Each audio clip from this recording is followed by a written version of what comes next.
ചിലമ്പിട്ടോടിവാ കണി കാണാൻ.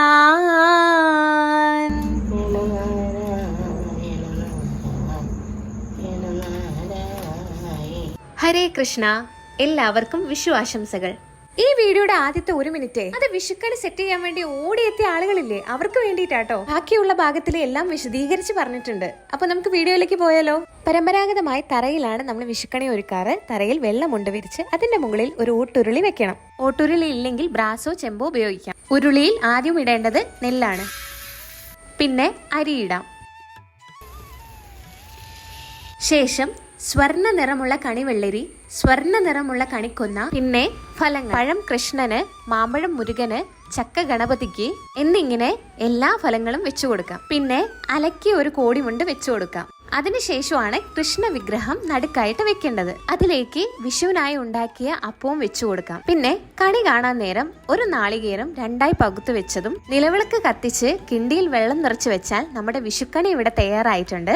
ഇതാണ് ഏറ്റവും സിമ്പിൾ ആയിട്ടുള്ള ഒരു വിഷുക്കണി, എല്ലാവർക്കും ഇഷ്ടപ്പെടുന്ന രീതിയിലുള്ള ഒരു വിഷുക്കണി.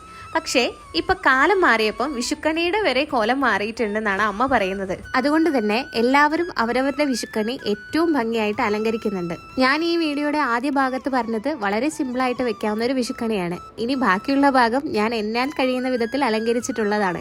അതിന്റെ കൂടെ തന്നെ ഓരോന്നും എന്തിനാണ് വെക്കുന്നതും കൂടെ ഒന്ന് വിശദീകരിക്കാൻ ശ്രമിച്ചിട്ടുമുണ്ട്. ഈ വിഷുക്കണി ആർക്കെങ്കിലും ഇഷ്ടപ്പെട്ടാൽ ഇത് മുഴുവൻ കാണണമെന്ന് ആഗ്രഹമുണ്ടെങ്കിൽ എന്റെ കൂടെ കൂടിക്കോളൂ. ബാക്കി കൂടെ നമുക്ക് വിശദമായിട്ട് കാണാം. വിഷുക്കണി കാണുന്നതിന് തലേ ദിവസം എല്ലാ സാധനങ്ങളും നമ്മൾ തയ്യാറാക്കി വെക്കണം. നമ്മളാൽ കഴിയുന്ന രീതിയിൽ എല്ലാ സാധനങ്ങളും നമ്മൾ തന്നെ ഒരുക്കി വെക്കണം. കുറച്ചാണെങ്കിലും ഐറ്റംസ് കൂടുതൽ ഉണ്ടാകുമ്പോൾ അതിൻ്റെതായ ഭംഗി വേറെ തന്നെയാണ്. വീട്ടിലുണ്ടായ സാധനങ്ങളാണ് കൂടുതലായിട്ട് നമ്മൾ വിഷുക്കണിയിൽ ഒരുക്കി വെക്കേണ്ടതെന്നാണ് പറയുക. പക്ഷേ ഇപ്പോഴത്തെ സാഹചര്യം അനുസരിച്ചിട്ട് അതൊന്നും നമുക്ക് ലഭിക്കാൻ സാധ്യതയില്ല. അതുകൊണ്ട് നമ്മളാൽ കഴിയുന്ന കാര്യങ്ങൾ വീട്ടിലുള്ളതാണെങ്കിൽ അത് വെക്കുന്നത് ഏറ്റവും ഉത്തമമാണ്. ഇനി പരമ്പരാഗതമായി നമ്മൾ വിഷുക്കണി നിലത്താണ് ഒരുക്കേണ്ടത്. നിലത്ത് വെള്ളമുണ്ട് വിരിച്ച് അതിന്റെ മുകളിൽ ഓട്ടുരുളി വെക്കണം. ഇപ്പം വിഷുക്കണിക്കൊക്കെ പ്രൊമോഷൻ കിട്ടി ടേബിളിന്റെ മുകളിലേക്കൊക്കെ ആക്കിയിട്ടുണ്ട്. പക്ഷേ ഏറ്റവും ഉത്തമം നിലത്ത് വെക്കുന്നതാണ്. ഓട്ടുരുളി പ്രപഞ്ചത്തിന്റെ പ്രതീകമാണ്. ഓട്ടുരുളി ഇല്ലെങ്കിൽ ബ്രാസോ ചെമ്പോ ഉപയോഗിക്കാം. ആദ്യം അതിലേക്ക് നെല്ലാണ് ഇട്ട് കൊടുക്കേണ്ടത്. ശേഷം അരിയും രണ്ടും കൂടെ മിക്സ് ചെയ്ത് കൊടുക്കാം. അതിനുശേഷം ആദ്യം വെക്കേണ്ടത് സ്വർണ്ണ നിറമുള്ള കണിവെള്ളരിയാണ്. കണിവെള്ളരിയും കണിക്കൊന്നയും പിന്നെ അതുപോലെ സ്വർണ്ണ നിറത്തിലുള്ള കാര്യങ്ങളാണ് കൂടുതൽ വിഷുക്കണിയിൽ നമുക്ക് കാണപ്പെടേണ്ടത്. പിന്നെ ഫലങ്ങളാണ് വെച്ചു കൊടുക്കേണ്ടത്. ആദ്യം പഴം കൃഷ്ണനാണ് നമ്മൾ നിവേദിക്കുന്നത്. പഴത്തിൻ്റെ കളറും നമ്മുടെ മഞ്ഞ കളർ തന്നെയാണ്. അതിൻ്റെ കൂടെ മാമ്പഴം മുരുകന് വേണ്ടിയിട്ടാണ് വെക്കുന്നത്. അതുപോലെ തന്നെ മഞ്ഞ നിറത്തിലുള്ള പൈനാപ്പിളും വെച്ചു കൊടുക്കാം. ശേഷം ഗണപതിക്കായി ചക്കയും വെച്ചു കൊടുക്കാം. പിന്നെ നമ്മുടെ കൈവശമുള്ള എല്ലാ തരത്തിലുള്ള ഫലങ്ങളും ഇതിലേക്ക് വെച്ചു കൊടുക്കാം. ഫലങ്ങൾ വെച്ച് നിറയ്ക്കണം എന്നാണ് പറയുന്നത്. ഫലങ്ങൾ എത്ര തന്നെയാണെങ്കിലും അതൊട്ടും കൂടുതലായിരിക്കില്ല. അതിനുശേഷം ഒരു കോടിമുണ്ട് അലക്കി വൃത്തിയാക്കി മടക്കിയിട്ട് വേണം വെച്ച് കൊടുക്കാനായിട്ട്. എല്ലാവരും പറയും കോടിമുണ്ട് അതുപോലെ തന്നെ വെച്ച് കൊടുക്കാനായിട്ട്. പക്ഷേ ഒന്ന് അലക്കിയിട്ട് വെക്കുന്നതായിരിക്കും ഏറ്റവും ഉത്തമം. അതിനുശേഷം കൃഷ്ണ വിഗ്രഹം വെച്ചു കൊടുക്കാം. വിഷുക്കണിയുടെ ഒത്ത നടുക്കായിട്ട് വേണം വെക്കാനായിട്ട്. പിന്നെ ഭഗവാന്റെ ദർശനം എപ്പോഴും പടിഞ്ഞാറ് വശത്തേക്കായിരിക്കണം. പിന്നെ പൂജാ സാധനങ്ങൾ വെക്കാനായിട്ട് ഒരു താലമോ തളികയോ വെച്ചു കൊടുക്കാം. ആ താലത്തിലേക്ക് കൃഷ്ണന്റെ ചെറിയൊരു വിഗ്രഹം വെച്ചു കൊടുക്കാം. പിന്നെ വെള്ളം നിറച്ച് വെച്ച് കുഞ്ഞു കിണ്ടി, ചന്ദനത്തിരി കുത്തി വെക്കാനായിട്ട് ഒരു ഹോൾഡർ, പിന്നെ ഒരു കുഞ്ഞു വിളക്കും. ഐശ്വര്യ സൂചകമായി ഒരു ചെറിയ പറ നിറച്ച് അരിയെടുത്ത് വെച്ചു കൊടുക്കാം. ഇത്രയും വെച്ചു കൊടുത്തു കഴിഞ്ഞാൽ പിന്നെ ബാക്കിയുള്ള പച്ചക്കറിയും ധാന്യങ്ങളും ഒക്കെ വെച്ചു കൊടുക്കാം.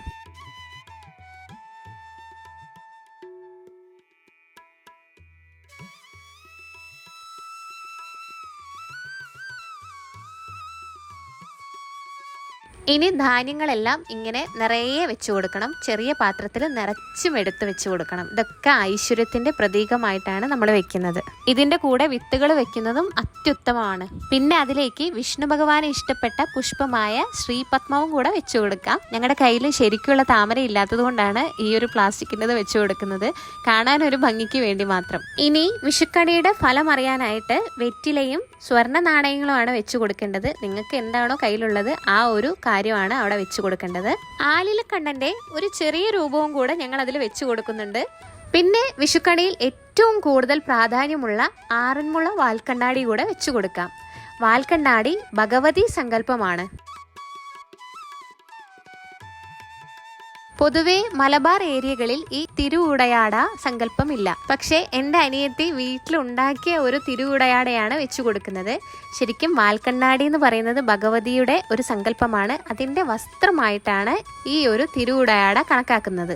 അതിനുശേഷം കണി വെക്കാനായിട്ട് തലേ ദിവസം നമ്മൾ ഉണ്ടാക്കിയ അപ്പം കൂടി വെച്ചു കൊടുക്കണം. വിഷു അപ്പം എന്നാണ് ഇവിടെ ഇതറിയപ്പെടുന്നത്. മലബാർ ഏരിയകളിൽ എല്ലാ വീടുകളിലും ഈ ഒരു അപ്പം ഉണ്ടാക്കും കേട്ടോ. അതിനുശേഷം വീട്ടിലുള്ള ഏതൊരു ഗ്രന്ഥമാണോ അതും കൂടെ വെച്ചു കൊടുക്കണം. പണ്ടൊക്കെ ഓലക്കെട്ടുകളായിരുന്നു വെച്ചു കൊടുക്കാറ്. ഇപ്പോൾ നമ്മുടെ കയ്യിലുള്ള എന്ത് തരം ഗ്രന്ഥമാണെങ്കിലും, നാരായണീയം ആണെങ്കിലും രാമായണം ആണെങ്കിലും ഏതൊരു ഗ്രന്ഥം വേണമെങ്കിലും വിഷുക്കണിയിൽ വെക്കാവുന്നതാണ്. ഇത്രയും വെച്ച് കഴിഞ്ഞാൽ കുറച്ചുകൂടെ സ്വർണ്ണ നിറത്തിലുള്ള കണിക്കൊന്നയും കൂടെ വെച്ച് കഴിഞ്ഞാൽ നമ്മുടെ വിഷുക്കണി കൂടുതൽ ഭംഗിയുള്ളതായി തീരും. നമ്മുടെ കയ്യിൽ എത്രമാത്രം കണിക്കൊന്നയുണ്ടോ അത്രത്തോളം വെച്ച് കൊടുക്കാം കേട്ടോ. ഇനി കൃഷ്ണ ഭഗവാന് വേണ്ടി മയിൽപ്പീലി കൂടി വെച്ച് കൊടുക്കാം. കൃഷ്ണ ഭഗവാന് ഒരു കോടിമുണ്ട് കൂടി ഉടുപ്പിച്ചു കൊടുക്കുന്നതിൽ തെറ്റില്ല. കോടിമുണ്ടെന്ന് പറഞ്ഞാൽ മഞ്ഞപ്പട്ടാണ്. ഇവിടെ ഞാൻ എടുത്തു വെച്ചിരിക്കുന്ന കൃഷ്ണ വിഗ്രഹം സർവാഭരണ വിഭൂഷിതനാണ്. കൂടാതെ മഞ്ഞപ്പട്ടും അണിഞ്ഞിട്ടുണ്ട്. അതുകൊണ്ടാണ് പിന്നെ വേറൊന്നും ചെയ്യാത്തത്.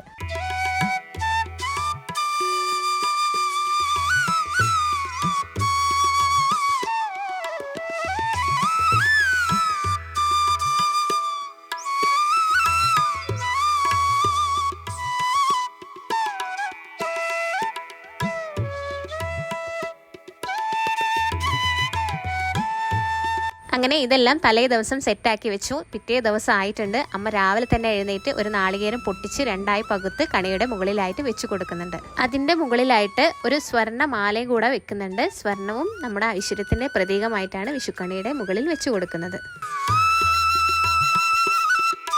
ഇതെല്ലാം കഴിഞ്ഞതിന് ശേഷം നിലവിളക്കിൽ എണ്ണ ഒഴിച്ച് 5 7 തിരിയിട്ട് വിളക്ക് കത്തിക്കാം.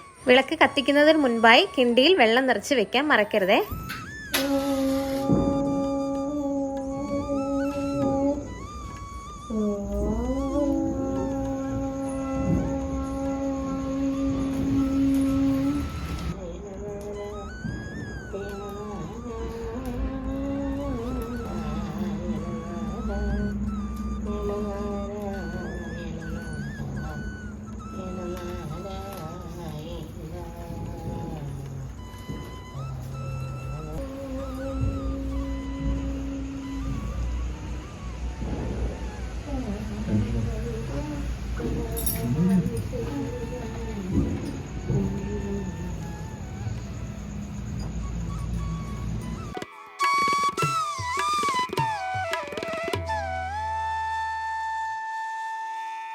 മലർമാതിൻ കാന്തൻ വസുദേവാത്മജൻ പുലർക്കാലേ പാടിക്കുഴലൂതേ ചിലുചിലേനെന്നും കിലുങ്ങും കാഞ്ചന ചിലമ്പിട്ടോടിവ കണി കാണാൻ. നമ്മൾ കണി കണ്ടു കഴിഞ്ഞാൽ പ്രപഞ്ചത്തിലെ സർവ്വചരാചരങ്ങൾക്കും കാണാൻ വേണ്ടി പുറത്തേക്ക് എടുത്തു വെക്കുന്ന ഒരു രീതി ഇവിടെയുണ്ട്.